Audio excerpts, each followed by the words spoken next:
Muy buenas tardes, mi nombre es Ana María y el día de hoy voy a presentar mi T1 en el curso de Legislación y Normativa Educativa.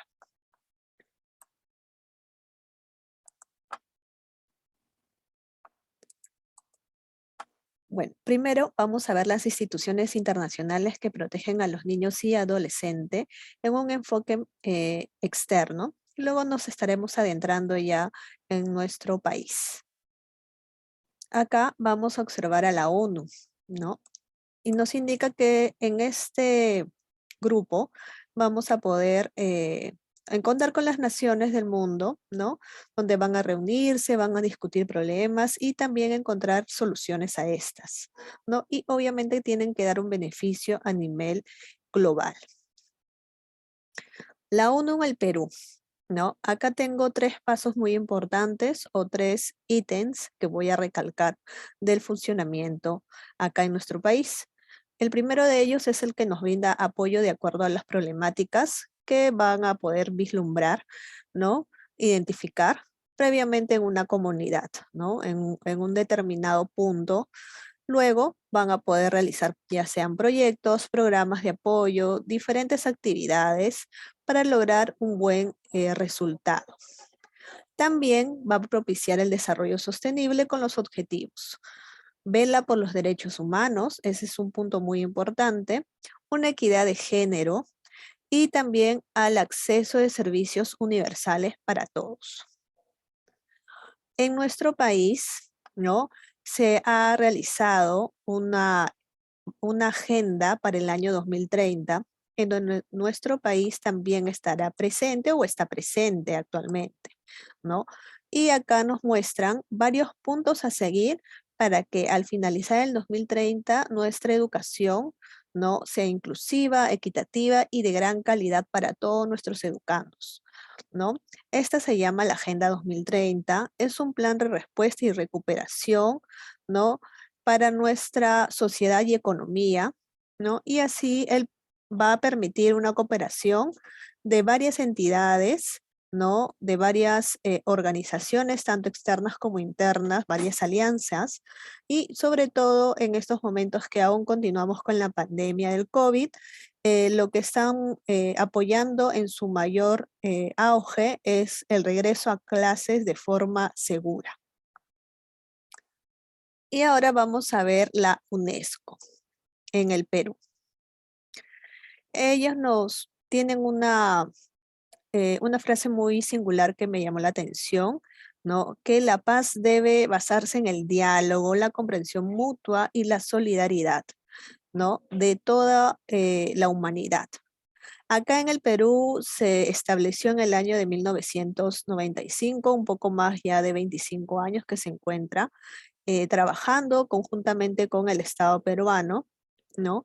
La educación, ellos lo tienen muy definido como es un derecho y que además no solo se debe brindar, sino también que esta educación debe ser de muy buena calidad, por lo que ha movilizado en todo este tiempo que se encuentra acá trabajando en el Perú desde el año 95 aproximadamente 120 proyectos de desarrollo en regiones del país, aproximadamente han sido 18, y esto ha beneficiado a más de 100.000 personas. Actualmente se encuentra trabajando en regiones de nuestra sierra, sobre todo Huancavelica y Ayacucho.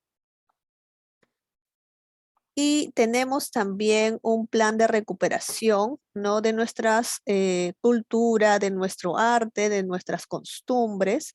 La UNESCO siempre ha acompañado al Estado peruano fortaleciendo diferentes estrategias de protección de nuestro patrimonio nacional, de nuestra cultura, de nuestras etnias, de nuestra multiculturalidad que destacamos, ¿no? Y valoran así nuestras riquezas, en nuestras tantas expresiones y manifestaciones culturales. Luego también quería indicar que también tiene lazos, tiene alianzas con el Minedu, aparte del Estado, con el Ministerio de Educación, hundiendo fuerzas para poder brindar capacitación a nuestros docentes. Por ejemplo, esta alianza, si no me equivoco, fue en el año 2020 aproximadamente, ¿no? A mediados del 2020, donde se estrecharon muchos vínculos para fortalecer el desarrollo de docentes, ¿no?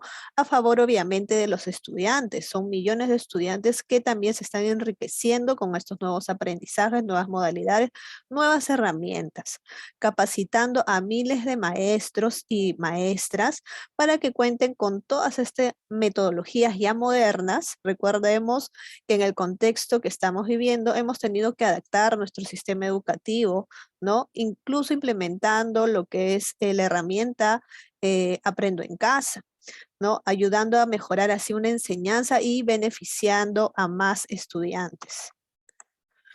Y también hay algo muy importante que nos presenta, ¿no? Que es una respuesta ante los desafíos que nos trajo esta pandemia por el COVID-19, que fue el programa de Colisión. Esta de acá nos está brindando estrategias educativas implementadas, ¿no? Durante inicios del 2020 y la que continúa, ¿no? La que está continuando en muchos lugares, a pesar de los nuevos reglamentos de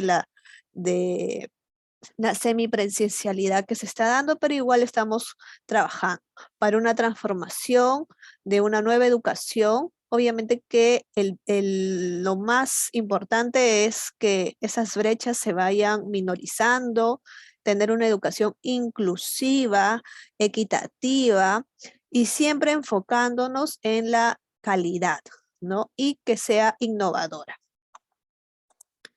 Luego tenemos a la tercera entidad internacional, que es la UNICEF, ¿no? Esta de acá trabaja para la protección del niño, de la niña y del adolescente peruano, ¿no? Y esta tiene que tener igualdad ante todas las oportunidades que se deben brindar y igualdad a sus derechos, que es lo más importante, ¿no? La UNICEF es la fuerza impulsadora que contribuye a la creación de un mundo con respeto, con valores, con empatía entre cada uno de nuestros estudiantes, ¿no? Es una organización mundial que trabaja exclusivamente con jóvenes, ¿no? Trabaja con aliados en las distintas comunidades de nuestro territorio y cuenta con programas de cooperación. Por ejemplo, estamos viviendo hace muy poco un apoyo que se llama Agenda para una educación inclusiva. ¿No? Es una mirada hacia el futuro.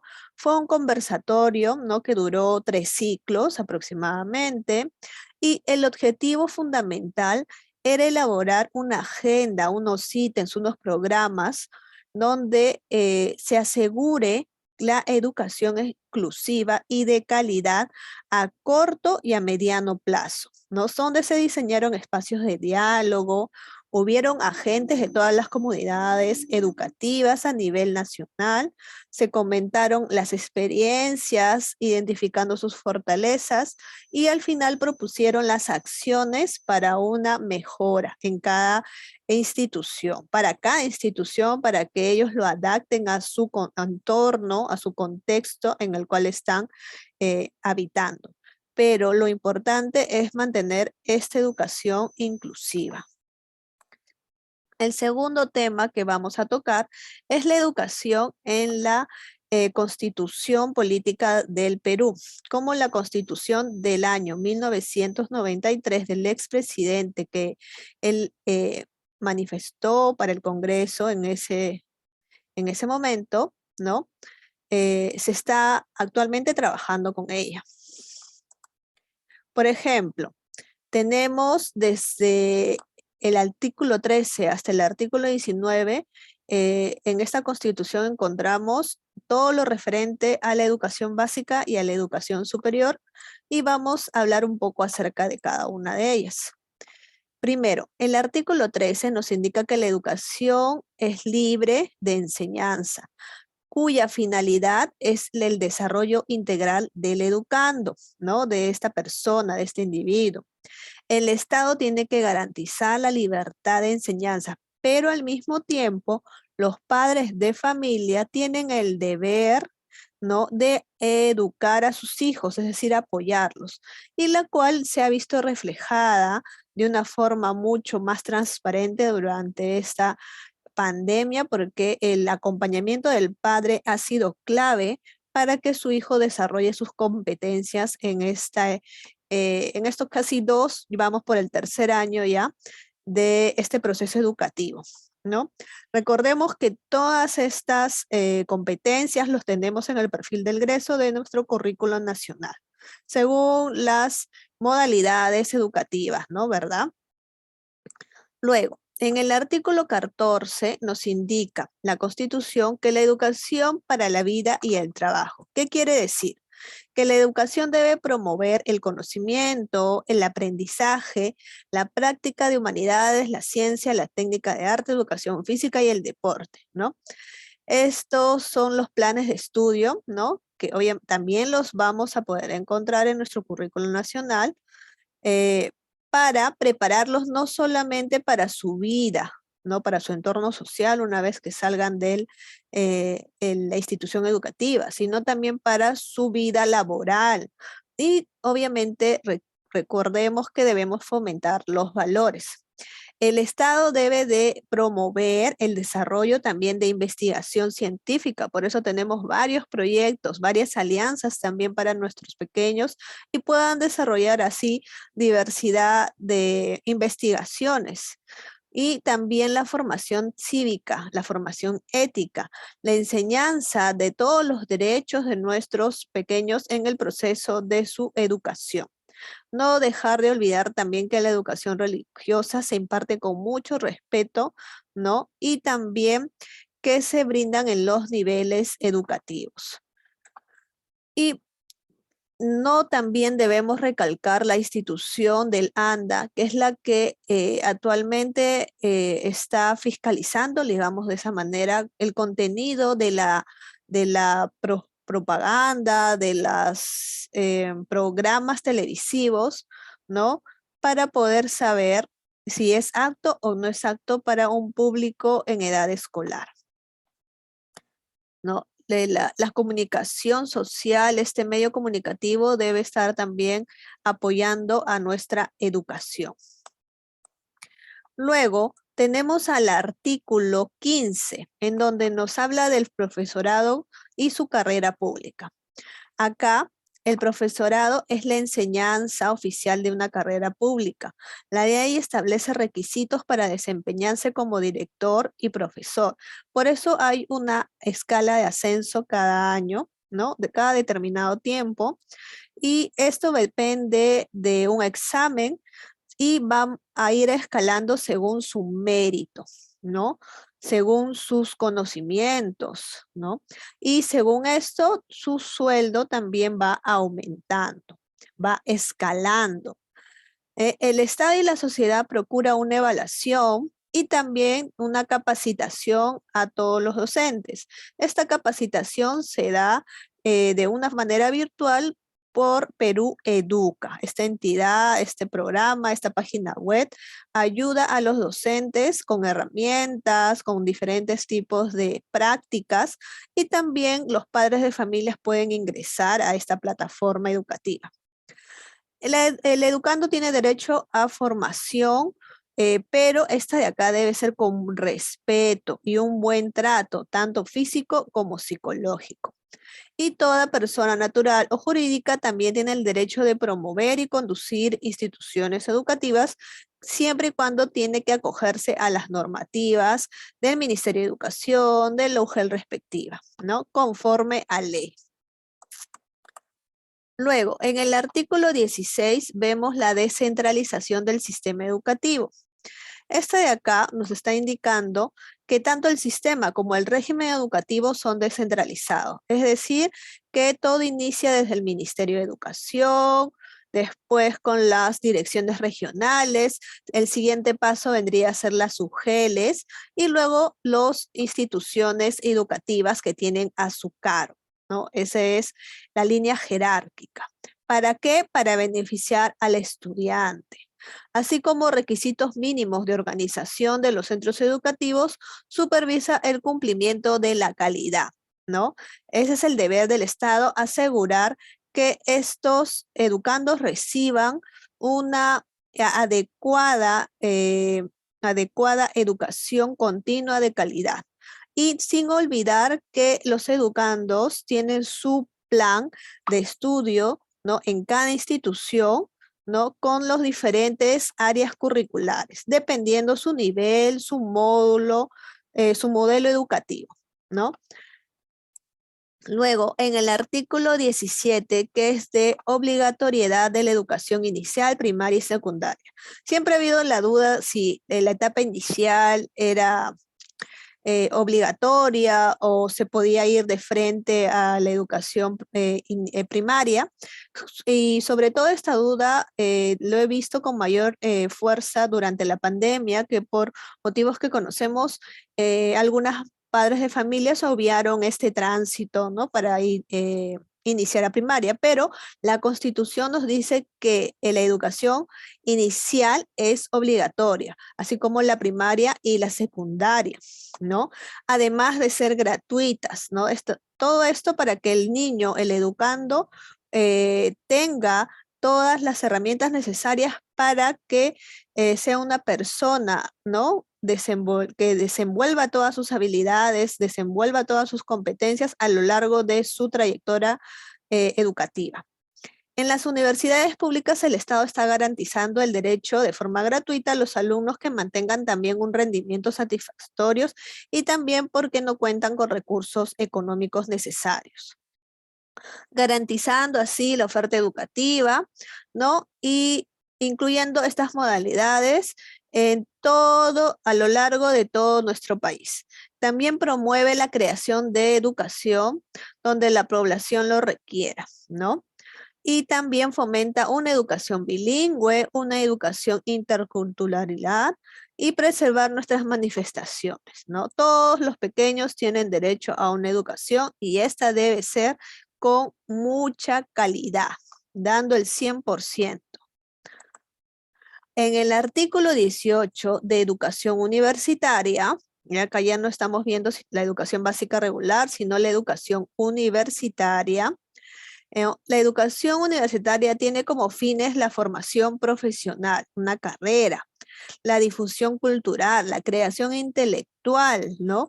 La artística y sobre todo recalquemos la investigación científica y tecnológica, ¿no? Es muy importante que las casas de estudio superior tengan en claro que la investigación científica es muy importante para nuestros jóvenes, ¿no? Para que continúen mejorando ellos mismos y que tengan también una experiencia laboral muy eh, importante. El Estado garantiza la libertad de cátedra y rechaza la intolerancia. Acá continuamos con los valores, ¿no? Desde muy pequeñitos hasta acá, ¿no? Y toda la vida luego. Las universidades son promovidas por entidades públicas y también privadas. La ley fija las condiciones para autorizar su funcionamiento, ¿no? Ahora conocemos también a la institución de SUNEDO, que también ella, según sus bases, ¿no? Una universidad se licencia o no. Hemos visto ya años pasados como varias casas educativas no han cumplido con estos requisitos y lamentablemente han tenido que cerrar sus puertas, perjudicando a muchos jóvenes. La universidad es la comunidad de profesores, alumnos y graduados, donde van a participar en ella los representantes, tanto promotores como todo de acuerdo a la ley. Las universidades son autónomas en su régimen normativo, ¿no? Académico, administrativo y económico, ¿no? En este caso, las universidades particulares. Las universidades se rigen por su propio estatus de marco constitucional. Y en el artículo 19 tenemos el régimen tributario de estos centros educativos, ¿no? Las universidades, institutos superiores y demás centros educativos constituidos conforme a la legislación en la materia gozan de la inafectación de todo impuesto directo o indirecto, ¿no?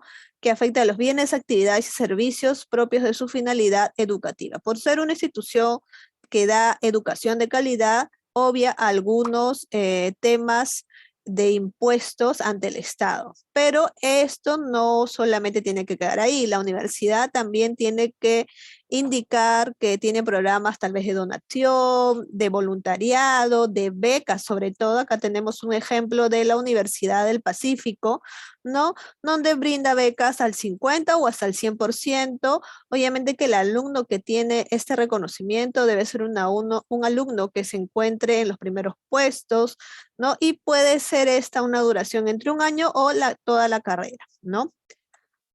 Y luego vamos con el tercer tema, que es el sistema educativo peruano. Acá vamos a ver más a fondo cómo es nuestro sistema educativo peruano, pero enfocado en nuestro currículum nacional, ¿no? El sistema de educación básica, ¿no? Vamos a empezar. El sistema educativo básica también cuenta con 3 modalidades de educación. Tenemos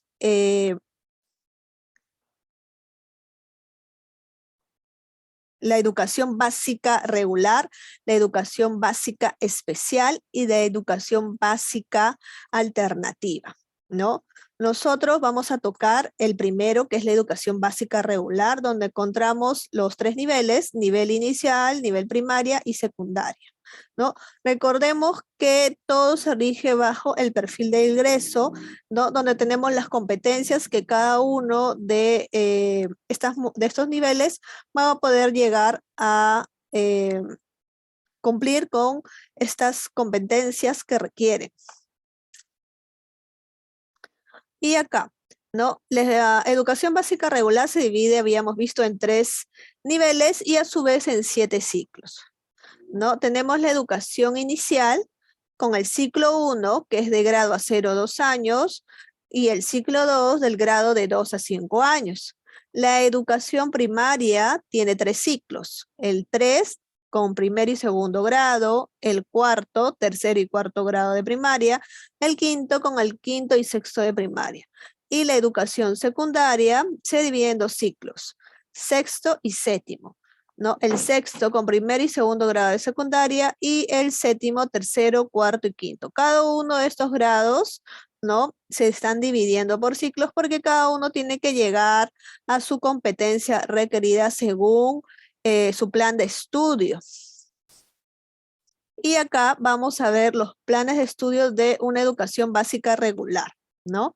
Acá tenemos los niveles que ya hemos visto al inicio, educación inicial, primaria y secundaria, los ciclos a los que cada uno están integrando, ¿no? Según su edad o según el grado en el que están, en el caso de primaria y secundaria. Observamos que en la educación de los niveles de inicial, ¿no? Es un nivel más integrador, ¿no? Aquí están las áreas del plan de estudio, las áreas curriculares, matemática, comunicación personal y ciencia y ambiente. Y luego vamos al nivel de educación primaria y secundaria, donde ya vemos que es un nivel mucho más específico en cuanto a eh, a los a las áreas curriculares, ¿no? Van aumentando, digamos, de ese modo, ¿no? Según van aumentando su grado. Y luego vamos a ver que también hay una distribución de tiempo en horas pedagógicas en la educación básica regular y actualmente estamos con las sesiones pedagógicas de 45 minutos, ¿no? En la modalidad de educación básica regular, acá por ejemplo vamos a ver niveles inicial, ellos tienen horas pedagógicas 30, primaria también se mantiene con 30 horas pedagógicas y secundaria, que son las de jornada escolar regular, más o menos ellos tienen un horario de ingreso de 7:30 a 1:30 de la tarde, cumple con sus 35 horas. Y en cambio vemos una diferencia de 10 horas adicionales en los que son colegios de jornada escolar completa. Ellos están saliendo aproximadamente 3:30 de la tarde, ¿no? Aumentando sus horas pedagógicas. Generalmente estas instituciones son las que podemos identificar como escuelas emblemáticas, pero ahora por la pandemia que se mantiene en la semipresencialidad, estamos observando que esto cambia un poquito, las horas virtuales y semipresenciales por el aforo, por los protocolos de bioseguridad están reduciéndose, pero en algún punto vamos a continuar, ¿no? Con estas horas. Y luego vamos con un plan de estudio, por ejemplo, de una jornada escolar regular, ¿no? Acá vamos a ver un cuadro de horas y lo que quería mostrar son las horas de libre disponibilidad, las cuales van a ser distribuidas según la necesidad del alumnado, según lo que requiera mejorar. Todo esto bajo un diagnóstico dentro del plan de estudio de la institución educativa, ¿no? Pueden ser unas 2 horas más en matemática, unas 2 horas más en comunicación y tal vez en otra área, ¿no? Tal vez el área de ciencia o tal vez otra área como historia, ¿no? Ya depende de la necesidad que se identifique, se hace el diagnóstico, se hace el plan de estudio, ¿no? Y luego se llega a la concordancia del beneficio para el alumnado, ¿no? De cada institución educativa y la cual está normada un año antes, ¿no? Para el siguiente año lectivo escolar. ¿No? Esto se llama el cuadro de horas pedagógicas, por ejemplo, de este año 2020. También hay un cuadro de horas, una normativa, ¿no? Donde determina las horas efectivas de clases de disponibilidad. ¿No? Este cuadro, ¿no? Nos da la distribución de horas pedagógicas, que es un instrumento técnico, administrativo, pedagógico, el cual contribuye horas efectivas de clase en función al plan de estudios vigente y también al proyecto curricular institucional. ¿No? Tiene que pasar por un lineamiento primero para poder concretizarse, pero todo viene en función a la demanda educativa del alumnado, ¿no? A su diagnóstico. Garantiza también la oportuna asignación y distribución de horas pedagógicas, por eso se hace antes, un año antes, para tener ya todo el plan bien elaborado, en concordancia, ¿no? Que sea con el plan de estudios vigentes, considerando también su relación con las especialidades y todo a la demanda, va enfocada a la demanda educativa de la institución. Y acá tenemos un cuadro de horas de una institución educativa de jornada escolar completa, ¿no? Que habían manifestado que son alumnos que salen un poco más tarde, 3:30 aproximadamente, ¿no? Vemos cómo en realidad va aumentando el tiempo en cuanto a las áreas curriculares como matemática, como comunicación, pero sus horas de libre disponibilidad se mantienen y también van en concordancia a las necesidades del alumno. Y todo esto va reglamentado, va normado, ¿no? Para poder llevarse a cabo. Y esas serían mis referencias, de donde saqué toda mi información, aparte de la información de nuestra docente. Y muchas gracias.